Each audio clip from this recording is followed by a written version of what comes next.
Uh,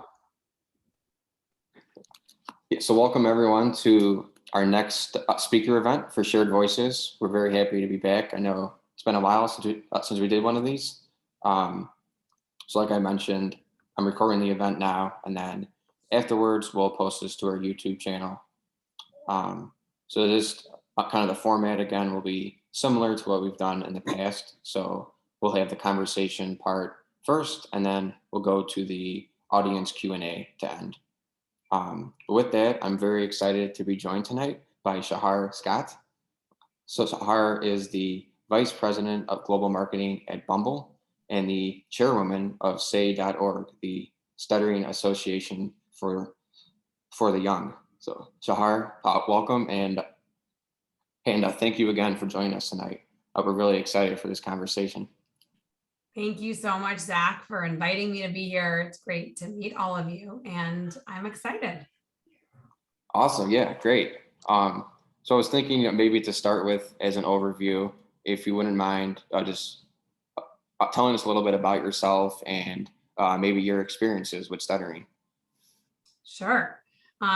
So I am 40 years old, and I moved to the United States when I was 5 years old from Israel.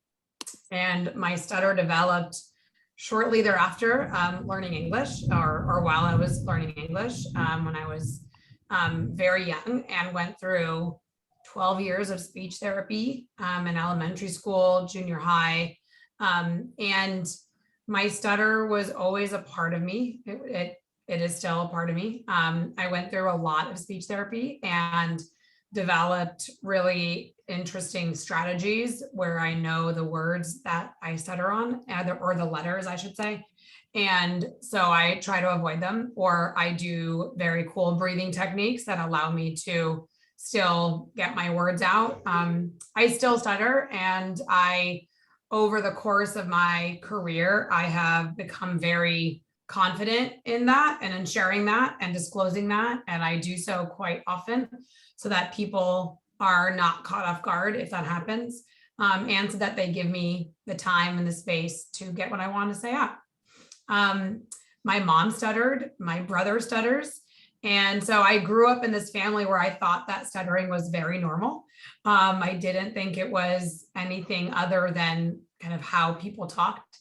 And I am very lucky that I was supported by my family and my school at the time, growing up, that provided services like speech therapy. I know that many schools do not. As a mom now of 2 kids, we often have to advocate for our kids to get the services that they need. So I felt very lucky that my elementary school provided that to me. And yeah, I've spent the last 20 years of my career talking for a living. And I run marketing at Bumble, as Zach said, but I've been kind of at the intersection of marketing and technology for 20 years. And I have an amazing husband who supports me and my career goals, and we live in Los Angeles. I think I just went on a lot of tangents, so I'll just pause there. Awesome. No, that is great. Yeah. Okay, thank you for sharing all that. That's great. Yeah. So I thought what we could do is kind of talk about the journey for someone who stutters, maybe focusing on school and then moving to the career phase of that journey. And then throughout all of this, we can draw on your experiences and your advice that you have. So maybe I'm starting on the school phase then, right? So you mentioned before that right, you had 12 years of speech therapy growing up during school. So you can just tell us more about that time and your experience with speech therapy, or just kind of with stuttering during your school years and growing up, and maybe the impact that that's had on you today. Yeah. I feel very lucky, honestly, because I grew up and after moving from Israel, we lived in a town called Amherst, Massachusetts, college town, very liberal. And the elementary school, the junior high, the high school that I went to, there were a lot of, I would say it was a very supportive environment, and my friends were supportive. My stutter did not get in the way of me having what I would say a very healthy, normal social life as a kid growing up in that town. And I think I think to me, I didn't think of my stutter as being anything that was difficult, even though it was. And I have to plan out what I'm saying, and I have to know what I'm going to say before I say it so that I stutter less. And I kind of thought that that was what other people did. And even in my actual graduating class, there were 3 other kids who stuttered. So again, it was not something that felt foreign to me. Also in my home, my brother stuttered and my mom did. So again, it just felt very normal. I realize now that that was very abnormal, and I was very lucky to have had that experience, especially in my work with SAY. I realize how many kids and adults go through their whole life never meeting anybody who stutters, and just the isolation that you feel. So I did not have that same experience. And as a result, I became very vocal about my stutter. So I oftentimes talk about it and tell people about it, and then I stutter less. But professionally, it really helped me, I think, find my career path, honestly. But I'd say that, for school and anybody that is kind of looking to navigate that, I would just say that the more that you can advocate for yourself or for your kids to get the services and the help that they need, the better off you and they will be in getting the support that they need to know that they are not alone in this, and also to learn different techniques that may or may not help. I know everyone's stutter is very different. And I know that for me, speech therapy was very beneficial, but I know that that's not always the case. But you don't know unless you try, is what I would say. Yeah, absolutely. Yeah, I mean, I think it's always great when they have that community and that support, whether it's other people who stutter, or family. Just that's, I think that's really helpful. Having that support network, having that community, I think is really impactful. But she kind of mentioned, for people who stutter in school, or for their parents, one of the things would be advocating for themselves, or advocating to get resources. So I want to touch on that kind of, someone who stutters in school right now. If you have any advice for them to be successful, both on any academic side, so giving presentations, just participating in class, and then on a social side too, right? So fitting in, making friends, things like that. If you have any advice, in either of those areas. Yeah, I mean, I guess I'll speak both as a parent of kids, but also just as an individual that went to grad school. I always told my teachers, or as a parent, I would tell my kids' teachers about their stutter, so that the teachers are aware, that the teachers create an environment in which the kids can talk, and the kids can talk freely without being bullied or judged or made fun of when it takes them longer to get their thoughts out. And I would say to have the teachers encourage the kids to speak. I know for me, I can think of several teachers that wouldn't let me not raise my hand. Like if I didn't raise my hand because they knew I knew the answer, they would call on me anyways. And they, that showed me that if they're not letting it get in the way, then I can't let it get in the way.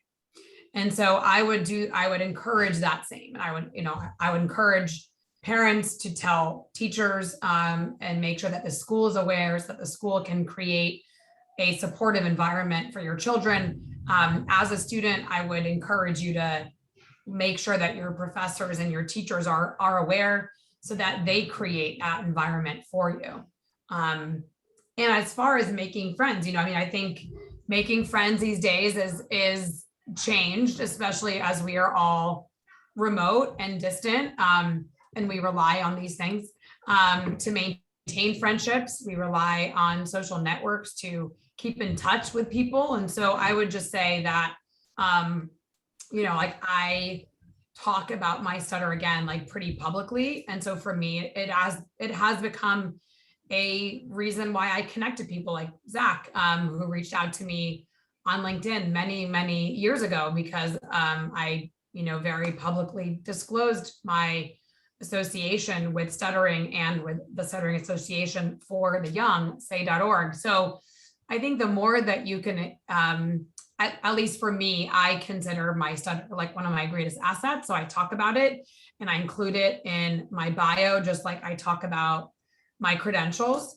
And so it becomes a point of connection, and it becomes a reason for people to reach out to me and connect with me. I actually had a colleague just yesterday see something that I posted on LinkedIn about the new PSA that SAY launched last week. And he's someone that I've worked with for like 10 years. And he reached out to me. He's like, I didn't know that you stutter. My son does. Thank you so much for everything that you do. And now we're going to meet up next week. We're going to have a chat about it. And, it's like, I think the more that you talk about it, the more that it becomes a part of who you are, that you're comfortable talking about, the more that you'll connect to people about it, and that they will connect with you. And that you will not see it as something that is a barrier, but actually is an asset. Yeah, absolutely. I found that as well, that with stuttering, it can be such a great point of connection with others. Really building kind of that community with people who stutter. I think it's one of the great benefits of stuttering. And with that, I kind of wanted to ask about that point. So, obviously there's so many challenges with stuttering, and, it can be very difficult, but I also think, there's a lot of benefits as well. Like you mentioned, it's an asset, it's a point of connection. So I wanted to ask if you could share kind of some of those positive qualities or characteristics that you felt that you've gained, from stuttering. Yeah, I mean, I've been in my career for 21 years, and I have a ton of empathy for people that might have a disability that isn't visible. And I think that makes me a better leader. I think that makes me a more compassionate hiring manager. And again, because it is something that I don't think is a barrier for me. It's something that I've used to fuel what makes me, what makes me different, and what makes me great at what I do. Because I do have to practice what I'm going to say or think about what I'm going to say. And therefore, I am a great communicator. It doesn't mean that I can't go off the cuff, as we talked about earlier, but it does mean that when I am presenting to executives or a board of directors, or a room of 5,000 people, I feel very confident in what I am saying. Because I've been doing it for a long time, but also because I practice. I went through, when I worked at Apple, I went through presentation training, which was incredibly helpful. And similar to the programming that say.org provides kids who stutter with performance arts. Like for me, getting on a stage and presenting, or presenting in front of a board of directors or to an executive team, or even to all of you, is a little bit like performing. And so all of a sudden your stutter kind of goes away.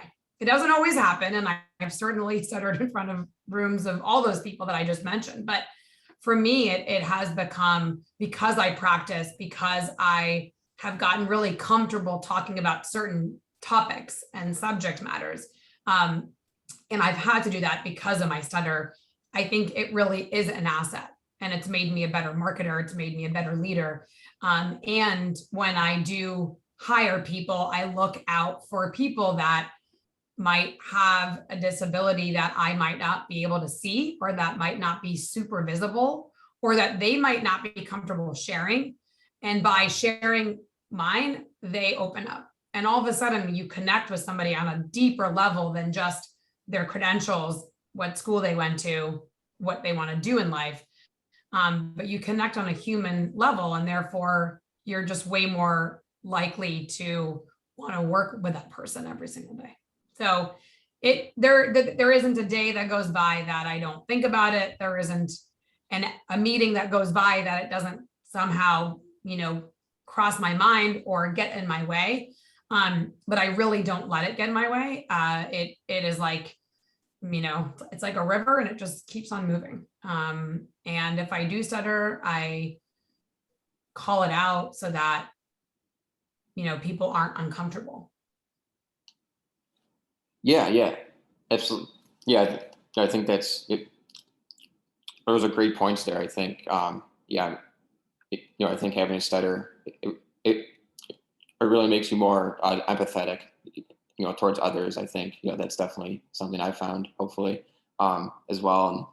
And I think the level of preparation as well, like, whether I stutter or not, just preparing for a presentation or anything, it really just helps me, be calm, understand what the subject I'm going to be talking about, and really, if I end up stuttering or not, I just feel so much more confident that I've done that preparation. And I think that skill set can also lead, to other areas as well. Just, the level of preparation will just kind of lead to things outside of speaking as well. So I think I've also found this to be true. And, some pretty good benefits that come with stuttering.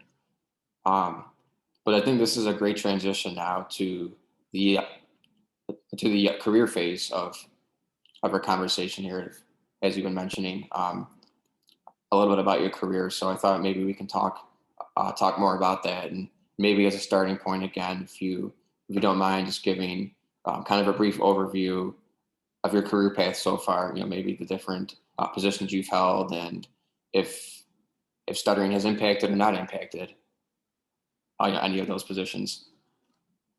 Yeah, I'll give the abridged version because I don't want to bore anybody.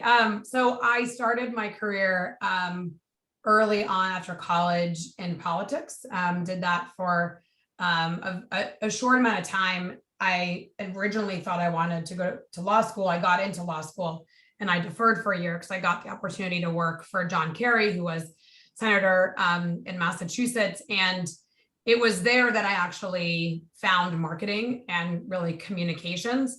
And I was responsible for leading the women's issues and platforms that he was running on in that upcoming election. And that was, of course, pre-presidential race. So he was slowly planting the seeds towards that. And I really fell into marketing and fell into positioning and how to talk to people and how to persuade them.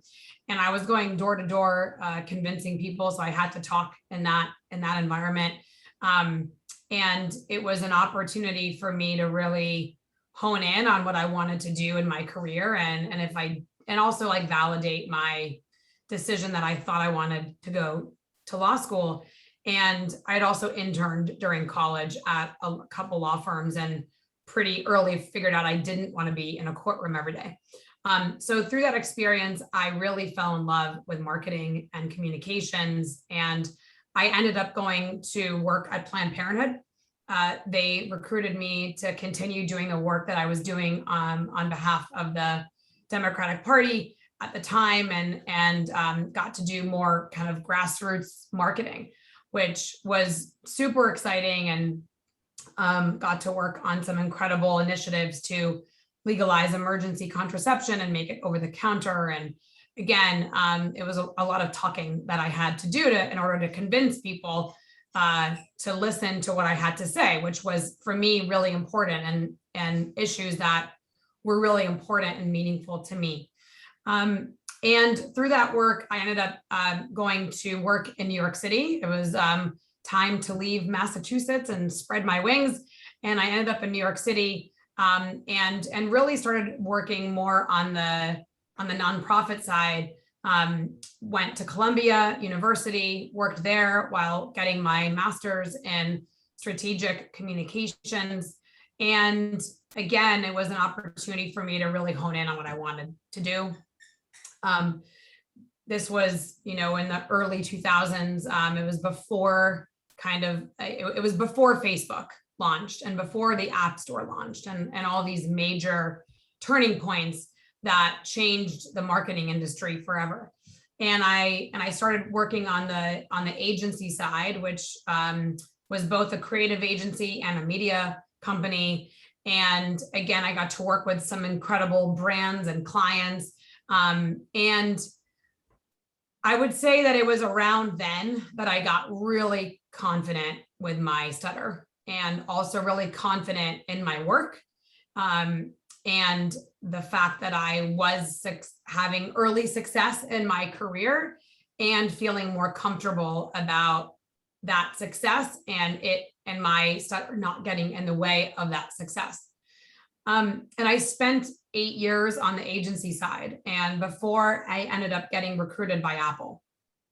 And that was right when the App Store had launched, which really changed the way that we consume content, the way that we connect with each other. Facebook launched, all these new things were popping up. And I joined Apple to lead the launch of iAd, which was at Apple's first advertising platform. And it was my job to pitch clients on the platform, on the product, and to convince them that they should consider Apple, just like they bought media on Google and Facebook. So again, I got really good at what I did. I had my pitch. I went through presentation training. I would go all over the country talking to the world's best brands, to CMOs, all across the country and the world. In fact, we launched in London and England and all of EMEA, and started really, again, like perfecting my craft, which was just really strategic marketing. And I spent almost 4 years at Apple. I found out my first day at Apple that I was pregnant with twins. So that was really, really fun, and really challenging, because I was also traveling from New York and New Jersey, where I lived, to Cupertino, California on a regular basis, which is why I ultimately left Apple. That was one of the best jobs I've ever had, and still a huge fangirl of Apple. But that's where I really fell in love with big tech and tech in general, and just the way that technology changes marketing. And so what once used to be this very, Mad Men culture, same kind of ideas, rinsed and repeated over and over again, same billboard, same commercial, like all of a sudden, all that changed with technology and the form factors in which consumers were getting their information and watching content, and therefore seeing ads. And I fell in love with that intersection. And for the last 10 years, that's what I've been doing. So spent a lot of time at Apple, was there before Steve Jobs passed away, was there a year and a half after. The company reorganized itself, and I ended up working at for iTunes, launched what you guys might know today as Apple Music, so iTunes Radio at the time. And then I went to a couple startups in between Apple and going to Snap, where I was for 4 years as well. They moved me out here to LA. That was an incredible experience and opportunity. I joined days after the IPO, and grew marketing and what it meant at Snap, from 0 people to almost 100 by the time that I left. COVID happens, the whole world changed. Didn't plan on leaving my job during the global pandemic, but got recruited by Bumble to lead global marketing for them right before they went public earlier this year. And I got to join the team in November, which was incredible, and got to help with the roadshow and the launch of Bumble Inc. on the public market. And today I lead both the brand marketing teams, the product marketing teams, partnerships, community marketing, a whole slew of things. But I love what I do, and it makes it not a job. It becomes part of who I am, and I really enjoy it. And I really do get to talk for a living, which I've become really good at. But also I think it's because of the fact that I do stutter, and all that combined has made me who I am. Awesome. Yeah. And that's such a great set of experiences, and it's great. You've accomplished so much in so many different fields, and so many different fields and industries. I think that's a great example that someone who stutters, there's no limitations on their career, and each industry, each field is still open as an opportunity. So I think that's a great example of that. So I thought, what we could do is maybe go through a career path from the point of view of someone who stutters, and then from there we can draw on some of the experiences that you just mentioned, some of the experiences and any advice that you would have. So, typical starting point for most careers would be the interview process. So, you're going through the interview process, and then you'd be starting your first role, introducing yourself to colleagues, or kind of going through, the early career stage of your career. So I was wondering if you have any advice on that part of the career, or any personal experiences, and things like if you would recommend disclosing your stutter during an interview, or when you first start a new role, any sort of topics or any sort of advice you would have on a topic of stuttering at that point of your career. Sure. So when it comes to the interview process, I like to say that interviewing for a job is like dating. And it's been a while since I've dated, because I'm happily married for almost 13 years. But, dating is a two-way street. And so if you're looking for a job and they're interviewing you, they're evaluating you as much as you should be evaluating them. And if they are being kind, if they're being empathetic, if they are taking their time to listen, then that might be an amazing opportunity for you. If they're not, then you probably don't want to work there. And I say that because I think that, interviewing is also a skill that I've developed over time. But not every employer invests in that for their employees. And so you might just be a shitty interviewer.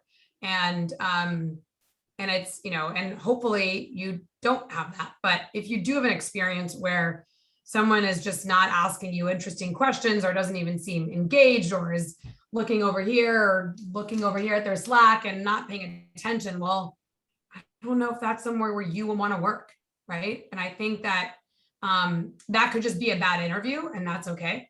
But I think my point in saying all that is like, you should be looking at what they're doing as much as they're looking at you, and not just evaluating you, but is this someone that you like? Is this someone that you want to go on a second date with, that you want to have a meeting with, that you would feel comfortable in a group setting getting to know better? And if the answer is yes, then great. Then I would say that you should also feel comfortable disclosing that you might stutter in the interview. They will appreciate your honesty. You will feel more comfortable. You will feel more confident being yourself.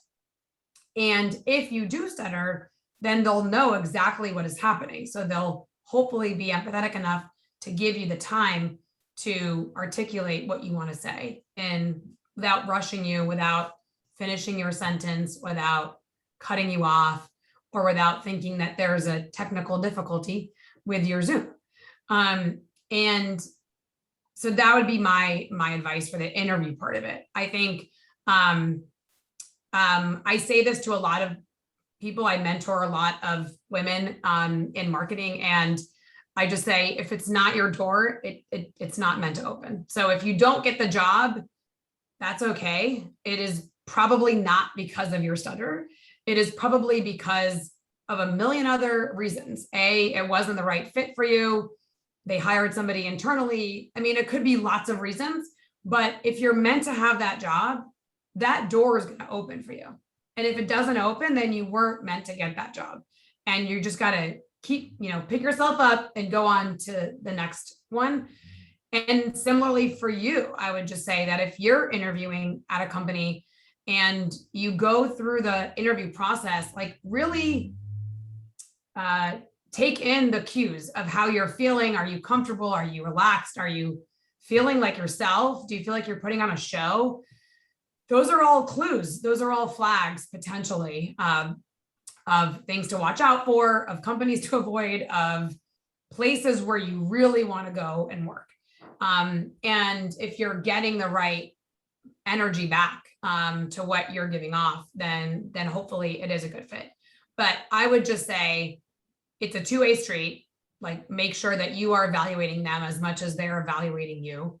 And also I would encourage you to be honest about your stutter in the interview process. I know for me right now, I think I have about 30 roles open on my team. I'm interviewing people all day, every day. And I guarantee you, if someone tells me that they stutter, I'm going to remember them. Not only because of me personally, but because that interview is going to stand out from other interviews that could all just be, the same. There are a lot of applicants right now going for the same jobs. Like, thousands of people are applying for the same job because distance is no longer an issue for so many other reasons that have benefited the industry now as a result of us being allowed to work from home and physically distant from each other. So there's a lot of benefits to that, but the downfall is, like, you're up against hundreds of people that are also equally qualified. So your stutter is going to differentiate yourself. And even if your job is to talk all day, you can still get hired at the right company. And if they don't hire you, then you didn't want to work there anyways. Yeah, absolutely. Yeah, I think those are all, those are all really great points. And, I think that's definitely true in the interview process, that it's easy to forget that it's a two-way street, and, you're interviewing the company just as much as they're interviewing you. And, kind of their viewpoint on your stutter is obviously going to be really important. And in some ways, it's a good thing to see that right away, so you won't, have to keep going down the interview process if it's a place that, is not a good fit. So I think that is a great, kind of a great quick way to, have a test there. And I think, it's also a great connection, I think, too. Whether it's disclosing or what I did when I went through the interview process a few years ago was shared voices, right? I had shared voices on my resume. So it was one of the talking points in the interview. So it came up that way. And, I think that really helped establish a connection, something outside of my career, or something I'm passionate about. So I think, there's definitely positives that come from, like we talked about earlier. It can really help establish a connection during that phase. With that, right, so the first step we have, the interview process, kind of the early career stage. So maybe the next milestone, could be, kind of the career advancement side of things. So, but typically in most fields, there's more public speaking involved, kind of as you go to a higher level. So with that, I think there could be maybe two challenges for for someone who stutters. Right? So one could be kind of on the external side, right? It's advocating for yourself, kind of presenting yourself as, or kind of presenting yourself, for that promotion, or just say positioning yourself, for that promotion. And then also, I think there could be sometimes internally as well. There could be some fear or anxiety associated with pursuing a position, that has those higher levels of public speaking. So I was wondering, from your experiences, Shachar, in your career, as you've gone for those higher roles that have those public speaking, pretty much built into it every day. If you have any advice or experiences in either of those areas. Yeah, I mean, it's such a great question. I think it really depends on your industry, right? And it really depends on the job that you have or aspire to have or have ambition to find. And for me, I think the presentation training and coaching is something that I recommend to everybody. I host those trainings for my team all the time. And in fact, at Snap, I ended up becoming a presentation trainer and coach to my team. And I flew all around the world helping people become better at presenting, which was ironic. But I started out by like talking about my own journey through it and why it's hard for me, but also why it's so empowering to get up there and know what you're talking about and do it with such confidence that you persuade an entire room to believe something or do something. And I think that coaching and that experience, doing it over and over and over and over again, really helped me build that confidence and know that there is nothing in this world that I can't do. And I hope I emulate that to my team at work, but also to my kids at home, to my friend group. There really isn't anything that I feel like I can't do.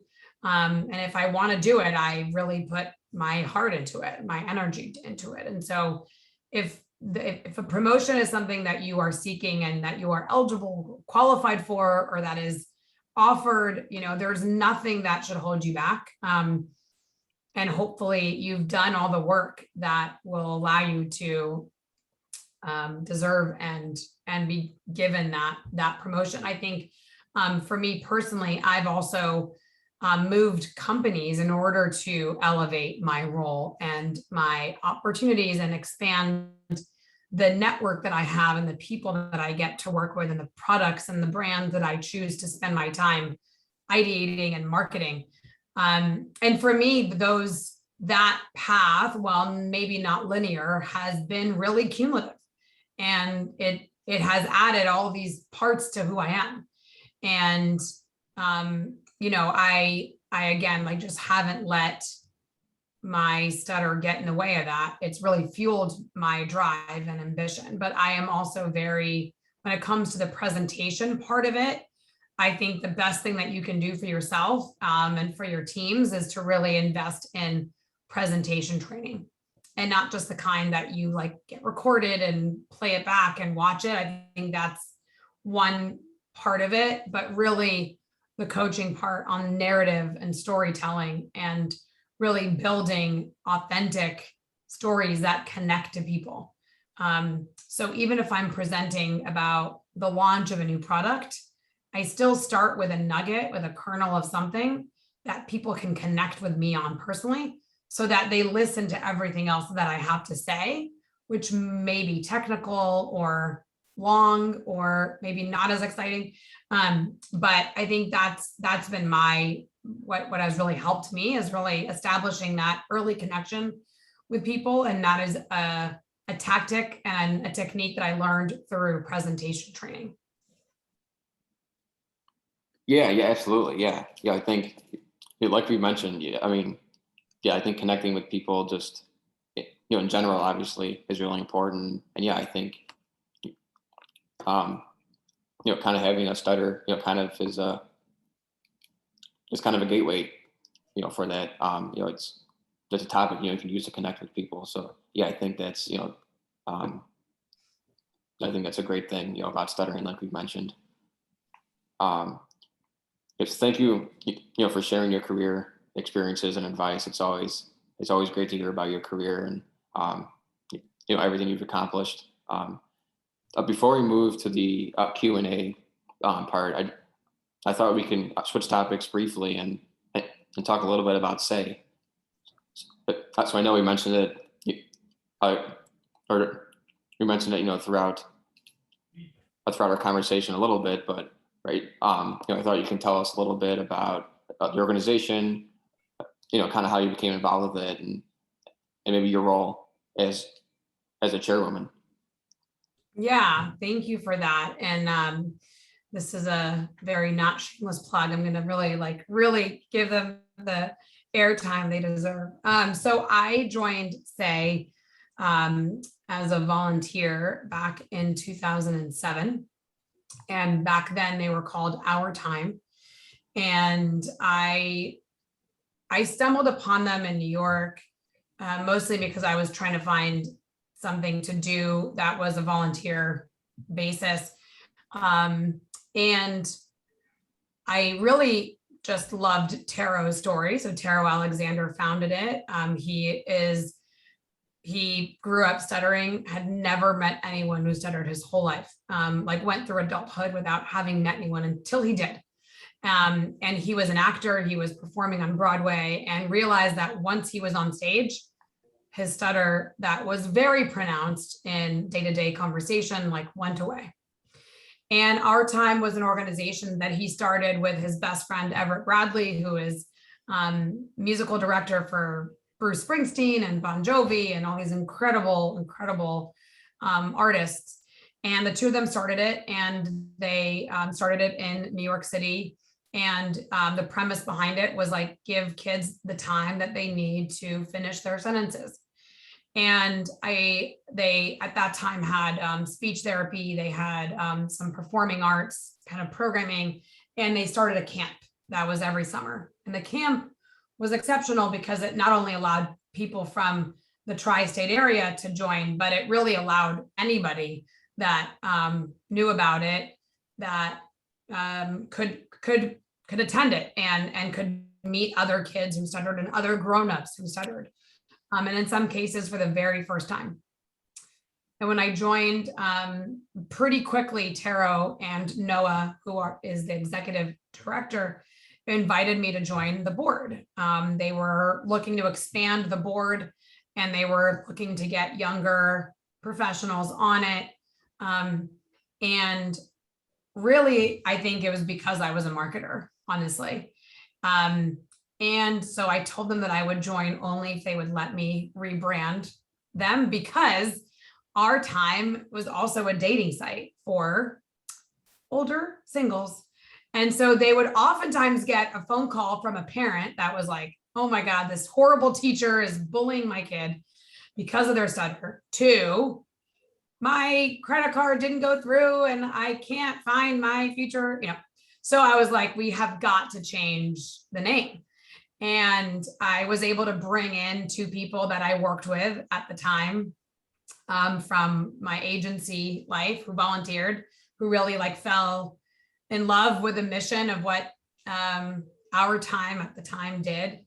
And believe it or not, we got say.org, which is crazy that it was available for a very nominal amount. And SAY stands for the Stuttering Association for the Young. And the organization is around today. It's now global. We have SAY in New York, in DC, in LA. There's SAY across the USA. We even have SAY in Australia.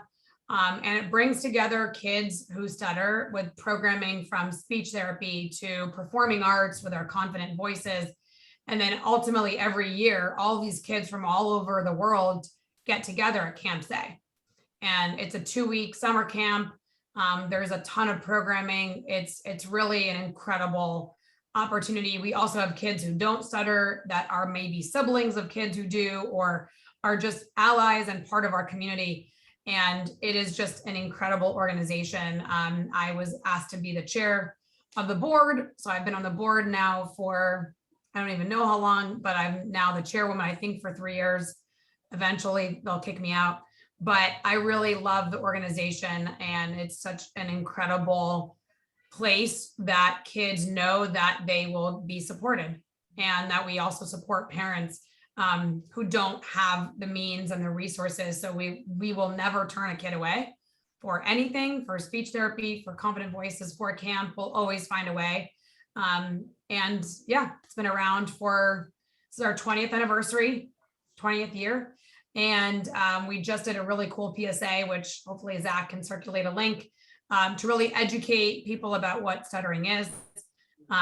We got BBDO, which is a incredible world-class creative agency in New York, to do the work for free. They did it pro bono. They shot a multi-million-dollar commercial showing kids in the spotlight and what it feels like to have a stutter. And it was on the Today Show, which was super cool. And yeah, I mean, it's like the very beginning of more that will come from that work. But SAY is an incredible organization.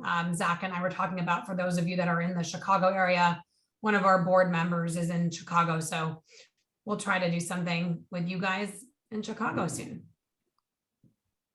Yeah, absolutely. Yeah, that'd be great. Yeah, that'd be great. Yeah, it's such a great organization. I've heard so many great things about it, and it's great. Obviously to have that impact on people who stutter, and to have somewhere that everyone can connect. Such a great thing. So, also, yeah, thank you, for your involvement with that, and for being a role model for people who stutter, for everything you've accomplished, and of course, thank you for joining us tonight as well. But with that, I think we can open it up now to the audience for any Q&A. Thank you, Zach. You're a great facilitator, Thank you. moderator, Thank you. fireside chat host. I have a question. So, I just loved what you said about, how stuttering can be, a positive thing, and it can really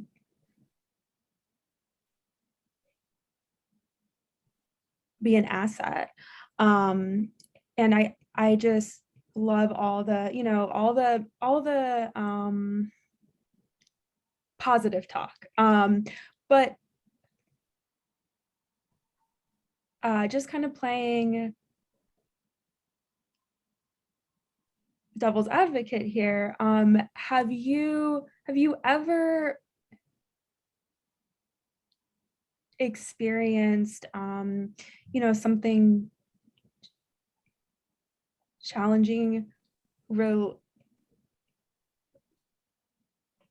to stuttering in your career, or do you feel like stuttering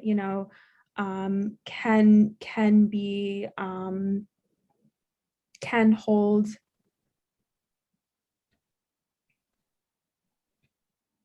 people back in their career? Because I've seen it with some people who stutter that I know, especially in industries like law, where your speaking time is timed and it's limited. Yeah. Thank you, Courtney, and thank you for being here tonight. I certainly have experienced difficulties, and I definitely like to focus on the positives, because I really think that it's so important for people to know that they can thrive, even with a disability. For me, maybe that's why I didn't go to law school, because I didn't want anything to be in my way. No. I, of course, like growing up and throughout even my career and I'm sure there have been moments where I've been made fun of, or that people will like look at me funny, or like, what? I choose to not surround myself with those people, and I choose to not let those people get in my way. I think an example that you provided, it's so specific, and yeah, I can see why that would be incredibly challenging, and potentially a deterrent, right, for going down that career path, if you feel that that pressure is not conducive to you having the time that you need to complete your thoughts. At the same time, I would, encourage you to flip it and figure out how to maybe change the rules, or see how there is a way for you to participate in that experience or in that field without needing to be rushed without feeling like you could not be set up for success. So definitely rose colored glasses here, thinking of the positive and the way to spin something to be to your benefit. But I can see how there are certain professions that can be incredibly hard. If there is timed portion of giving people the opportunity to communicate when that is what is holding them back, the time that they need to get their thoughts out. That's a tough one. So yes, I've had challenges. I have not let them slow me down or hold me back. But I also chose a career that there's endless opportunities and endless things that I could do. In that specific example, I could see why that stress and pressure would be incredibly challenging every single day. But perhaps there's an opportunity for someone to advocate for more time for people who stutter.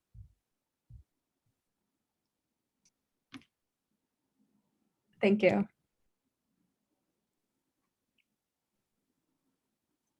Shachar,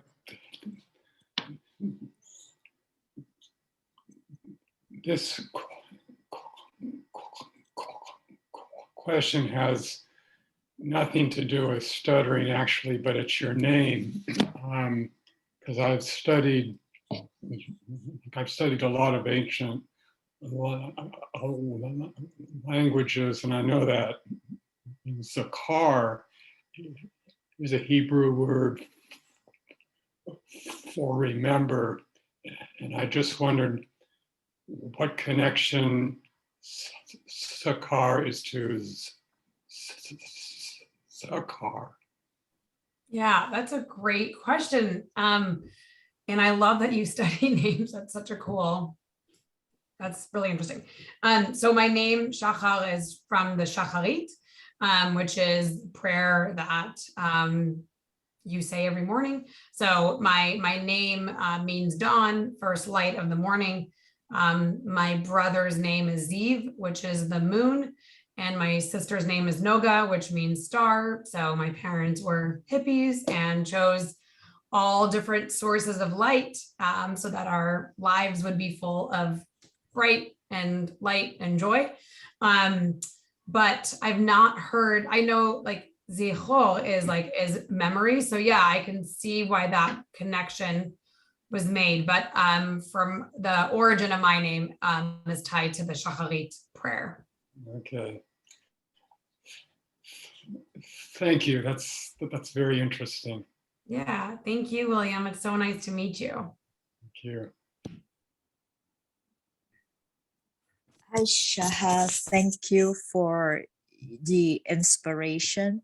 My question is about the presentations that you have given, and in particular, when you found yourself stuttering at important presentations in a room full of people, how did you recover from that?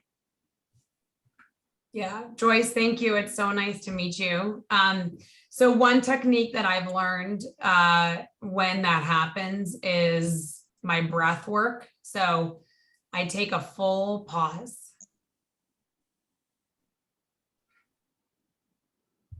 And a really deep breath, and I keep going.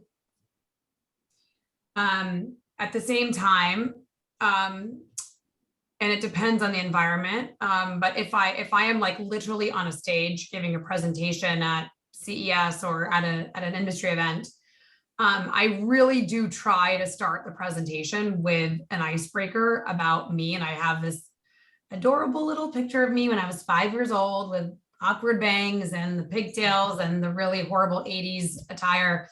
And I'm like, that's me. Everyone's like, oh, and I say, this is the year that I moved to America. This is the year that I started to stutter. I might stutter today during my presentation. And then I go. And I use the same picture and it's the same opening and I've mastered it. And so I open the door so that if that does happen throughout the presentation, the audience is fully aware. I can't always do that, right? If I'm entering a boardroom and I'm presenting in the board, like there's no room for that, right? And it's very serious. And so even in that environment, if I'm sitting down, even if I'm on a Zoom right now, I would just literally take a pause. And what seems like eternity for me, like isn't. Like that was not that awkward, right? It's a breath, like you're allowed to breathe. So for me, that has been the way that I get recentered. And it's how I start again. So for me, it's pausing and taking a breath. When I was younger, I used to have, like when you go into concerts and they count how many people, I used to have a clicker. That was how I talked. Then as I got a little bit older and I didn't have to rely on that clicker, I tapped my foot or my hand on my leg for every word that I said. And over time, I just was able to control that pace with my breath without having to tap on anything. And when I'm on stage at a presentation or in a room where I'm presenting, it's the same thought, that my breath is the one that is controlling my stutter and my voice. And either it controls me or I control it.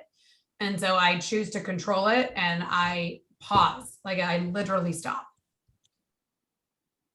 That's great. I will use the breath and the counting because these are things that are only visible to us, but might be invisible to the rest of the attendees or the participants. Thank you for that.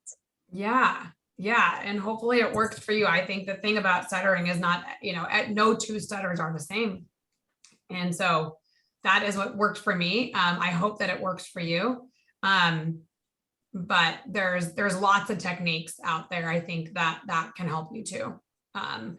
And I would say that, I'm happy to share my email. And if you ever want to be connected to anyone at say.org, I'm happy to make that connection and see if there's someone that has more training or expertise than me to give you some more tips and tricks. But that's what I do when I need to kind of recenter myself and start again. I would love that. Thank you for offering. Yeah, nice to meet you, Joyce. Nice to meet you.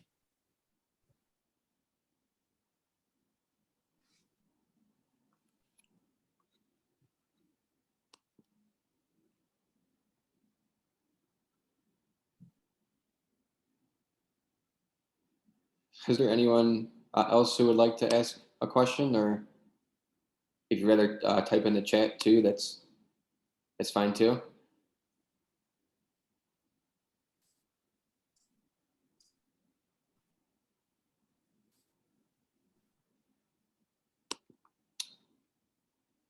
I'm not seeing anything come in. Looks like everyone else is on mute. So I'll take that as we're good at Q&A. But so yeah, Shachar, I just want to thank you again for joining us tonight. This has been great. But really glad you came and shared your experiences and advice. This is a great. It's always great to hear from you, and we're really grateful that you came. And joined us tonight. So thank you again.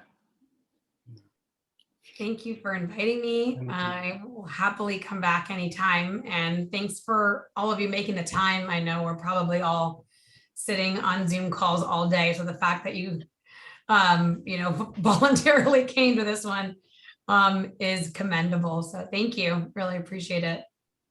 Yeah, absolutely. Yeah. Thank you to everyone for attending as well. Thank you very much. Thank you. Yeah. Thank you so much for your time. Thank you, Courtney. Thank you. So Shachar, what is the best way of getting in touch with you? Here, I'll put my email in the chat.